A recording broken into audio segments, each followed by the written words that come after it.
Hi, my name is Daniel Cabral, and this is my speech, my persuasive speech on donating blood.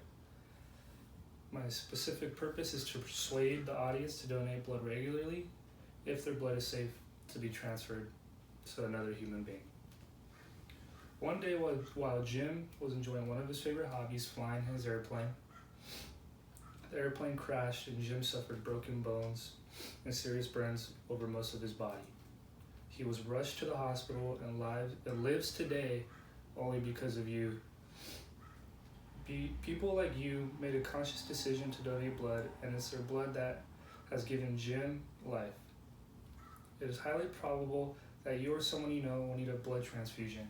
According to Dr. Bianco, the president of America's Blood Centers, you are the new generation of donors, people in their late teens and early 20s. He says that this new generation of donors is the key to our blood supply today and tomorrow. Through extensive research and personal experience of giving blood, I have learned how important it is to donate blood. I know some of you have the thought or hate the thought of needles or think that giving blood won't really help, but please consider what I say and make a better informed decision after hearing the benefits I give you. After explaining the need for a sufficient blood supply, the donating process, and the benefits of giving blood, I hope you will decide to save people's lives like I do. Now let's begin with the need for blood donation. Dr. Bianco is quoted as saying, "The stress on the blood supply is increasing. The demand for blood never lets up because according to MetLife, every day, thousands of people need donations to survive. The blood must go through a series of time-consuming tests and then used before it perishes. Whole blood, for instance, cannot be used after 42 days. As a result, maintaining an adequate blood supply is a challenge.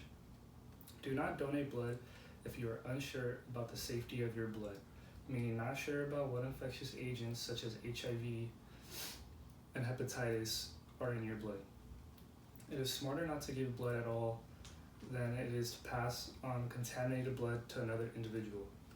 Jim's life has taken an unfortunate turn because although he survived the plane crash, he now suffers from symptoms of hepatitis B because of one or more contaminated pints of blood. According to the article, How to Give the Gift of Life by Carolyn Gard, 97% of the people in the United States will need blood at some point in their lives, and it is up to people like you and I who will decide if they will receive that blood. People young and old, short and tall, require transfusions to replace blood they've lost during surgery because of accidents or internal bleeding, and to treat diseases. According to America's Blood Centers, of the 69 million children in the United States, hundreds of thousands suffer from various forms of leukemia, sickle cell, need transplants, and are born prematurely. Many of these kids today run, skip, and play because they got another chance at life. Dr. Bianco has stated that in most cases, this will not be possible without the generosity of volunteer blood donors. Now that we know the problem, let's move on to the solution.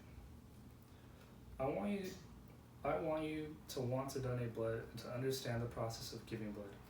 The Civitan Blood Center has outlined the simple process of donating blood, and I would like to share this information with you. First, you must be found eligible to donate blood. You must be at least 17 years old, which most of you or all of you are, weigh at least 100 pounds, and be in good health. Anyone who feels that their blood is at high risk for contracting certain diseases should not donate. If you think you could be eligible to donate, visit the many blood mobiles around campus or in your community. Here you will answer a list of questions relating to your medical history. If you pass the medical history test,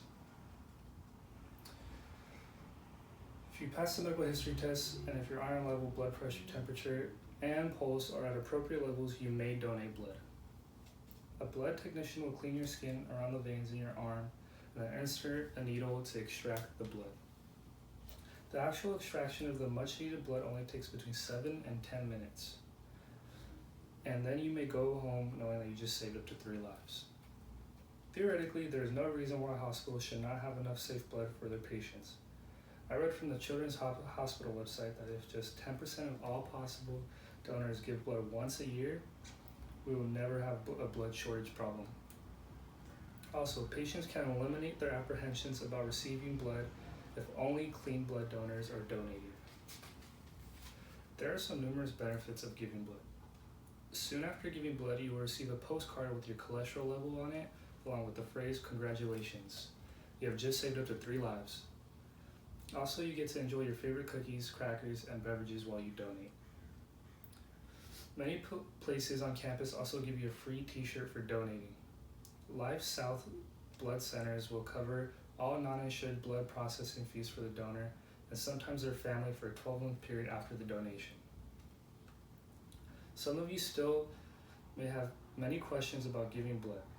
Are you thinking, I would love to donate blood, but doesn't it hurt really bad?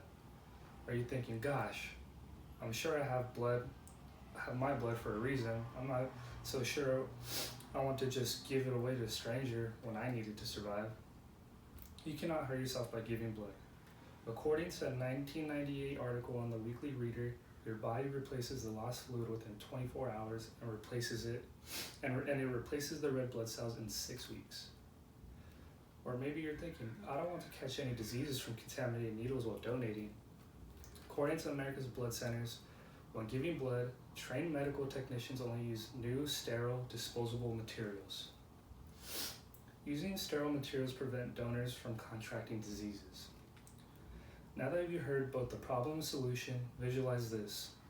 All healthy eligible donors with safe blood need to make an effort to donate blood. Obviously, we all hope that when we encounter a situation when we or someone we know needs blood, it will be available and disease-free. Imagining a scenario when your friend or loved one doesn't get blood it desperately needs and it costs them their lives. Imagine if there's blood available but is contaminated and administered to your friend or loved one. Now imagine you or your friend or loved one survives a tragic accident because of safe blood was available when he or she needed it. So, conclusion, I have to explain to you there is a definite need for increased blood supplies in our hospitals. Someone needs blood every 3 seconds. The donation process is simple and you get the greatest benefit of all, saving people's lives. It is hard to imagine that you don't have to be a superhero or in the right place at the right time to save a life. As for me, whenever I get the chance, and as often as I am qualified, I intend to donate blood. And I urge you to do the same. All you have to do is sit back and relax while munching on your favorite snack and watch a priceless gift be transferred from you to a pint-sized plastic bag, a gift of life. Thank you very much.